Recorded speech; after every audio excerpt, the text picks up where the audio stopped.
Semua wanita ini ditipu ke sini. Semuanya ditelanjangi, mengantri untuk pemeriksaan. Bahkan gadis 10 tahunan juga tidak terlepas. Gadis ini tidak mengerti sehingga dia menanyakan pada wanita di sebelahnya. Wanita itu melihatnya dengan tak berdaya, tetapi juga tidak mengatakan apapun.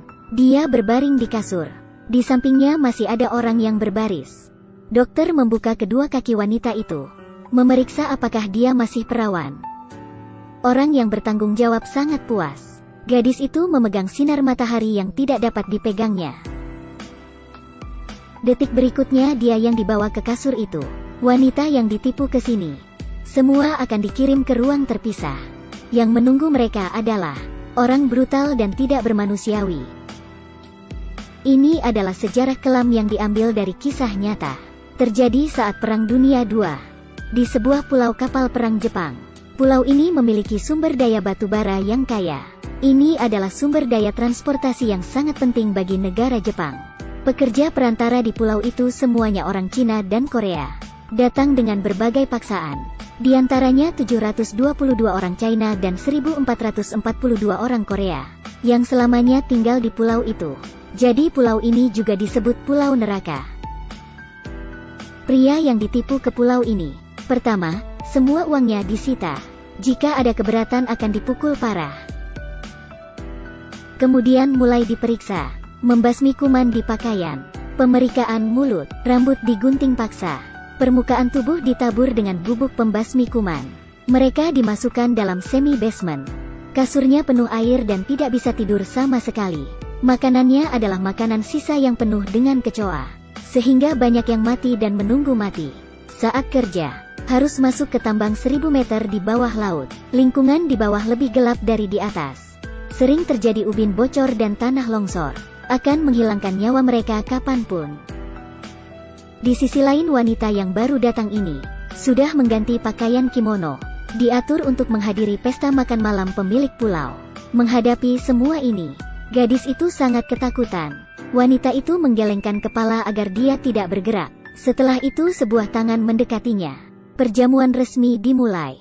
Mendengar musik yang diputar, gadis kecil itu mengambil sampul rekaman dan berlari ke atas panggung. Dengan kuat dia berteriak itu lagu yang dinyanyikannya. Dia adalah artis cilik di Korea. Dia bisa menyanyi, menari dan memainkan alat musik. Bisa memasak, menyapu dan mencuci pakaian. Dia berusaha membuktikan dirinya sendiri. Dia tahu di pulau ini akan ditinggalkan bila tidak berharga. Pemilik pulau melihat foto gadis itu, kemudian tersenyum. Gadis itu tanpa takut berteriak hidup Jepang. Semua orang Jepang berdiri dan ikut berteriak. Pemilik pulau ini sangat menyukai gadis kecil ini. Bahkan membawa ayahnya dan tim musiknya datang.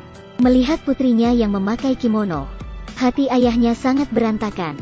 Hanya membuat wajah lucu, agar putrinya dan dirinya tidak begitu sedih. Kemudian di Korea, Park Mo menerima misi, memintanya untuk terjun ke pesawat militer untuk menyelamatkan bekas distrik keuangan yang bernama Yun Hak. Yun Hak mendapatkan dana untuk melawan Jepang beberapa bulan lalu. Tetapi kehilangan kabar saat berencana pulang. Baru-baru ini menerima laporan rahasia. Dia dikurung di pulau militer. Park Mo yang berhasil ke pulau itu. Belum sempat ketemu Yun Hak. Terjadi kecelakaan di bagian tambang. Truk batubara meluncur turun dengan cepat. Banyak orang yang mati ditekan.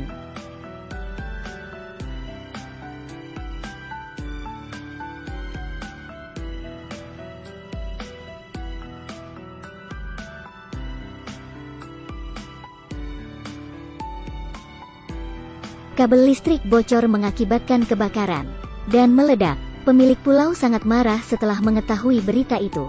Agar tidak diketahui langsung memerintahkan peledakan di tambang. Terdengar suara keras. Lubang tambang tertutup. Para pekerja harus menyelamatkan diri mereka sendiri.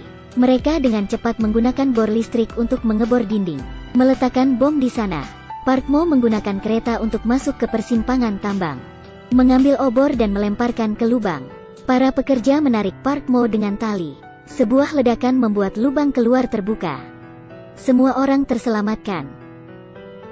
Di rumah sakit, Yun Hak terus mengatakan kejelekan dan tindakan tidak bermoral pemilik pulau. Memenangkan dukungan bulat dari semua orang. Hal ini pun terselesaikan. Malam hari Park Mo mencari Yun Hak mengatakan tujuannya kemari. Mendapat pekerjaan Park Mo siap untuk memulai rencana pelarian. Pertama harus mengirim pesan ke kapal pengajaran melalui telegraf. Tapi bagaimana cara mendapatkan kunci ruang telegraf menjadi masalahnya. Akhirnya semua orang memikirkan ayah gadis yang bernama Jeong Min. Jeong Min sekarang mengandalkan karakternya yang ramah. Sudah lumayan terkenal di pulau. Park Mo mencari Jeong Min. Jeong Min setuju membantu Park Mo. Tetapi dia ingin membawa putrinya pergi bersama. Park Mo setuju. Setelah Jeong Min mendapatkan kunci dengan lancar, berhasil mengirim pesan ke kapal penyelamat, di brankas ruang telegraf Park Mo menemukan rahasia Yun Hak. Ternyata Yun Hak kelihatannya adalah pemimpin pekerja. Tetapi diam-diam bekerja sama dengan pemilik pulau. Pemilik pulau bertanggung jawab untuk mentransfer upah pekerja. Yun Hak bertanggung jawab untuk menghibur para pekerja. Keduanya menggelapkan uang hasil jerih payah para pekerja. Dan alasan mengapa setiap pekerja gagal melarikan diri, juga Yun Hak yang diam-diam memberitahu. Park Mo mencari Yun Hak dan bertanya padanya kenapa dia berbuat demikian. Yun Hak menjelaskan bahwa ini adalah konspirasi oleh penduduk pulau. Ketika keduanya berdebat, Jeong Min membawa putrinya kemari. Adegannya sangat menegangkan. Tiba-tiba bom Amerika jatuh. Pulau pun terbakar.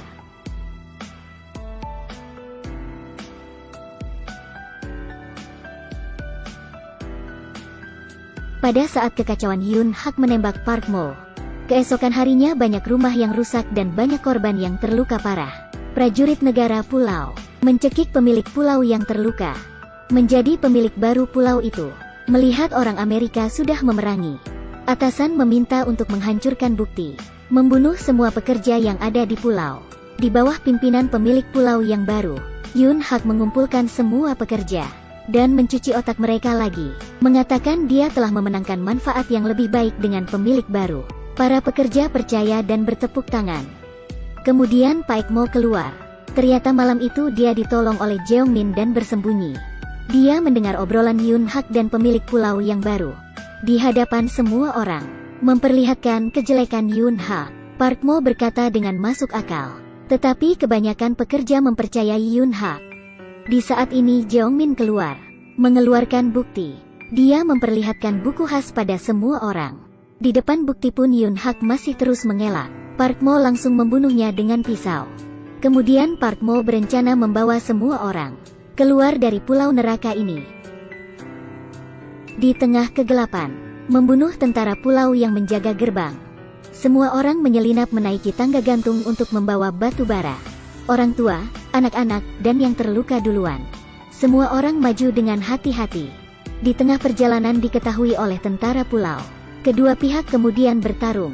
Sebuah lampu penerang membuat semua orang terlihat. Tentara pulau asal membunuh mereka. Membuat pulau itu menjadi kacau. Orang yang ingin melarikan diri semua menaiki tangga. Karena terlalu berat tangga terbelah dua.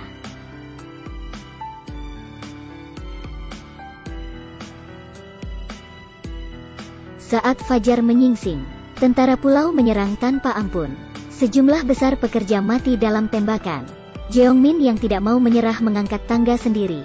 Melihat ayahnya begitu kerja keras, putrinya juga ikut mengangkat. Kemudian banyak orang ikut mengangkat tangga. Semuanya terus berusaha mengangkat tangga. Dan juga banyak yang mati dalam tembakan. Tetapi masih ada orang yang bergegas datang mengangkat. Akhirnya tangga yang berat terangkat ke atas dinding. Para pekerja naik ke atas. Langsung melompat ke lautan. Berenang menuju kapal pengangkut barang. Sampai di akhir perang ini, peluru pun habis. Kedua pihak mulai bertarung lagi. Di saat ini pemilik pulau mendekat. Mau membunuh Jeong Min. Tiba-tiba, gadis kecil itu mengambil botol dengan api.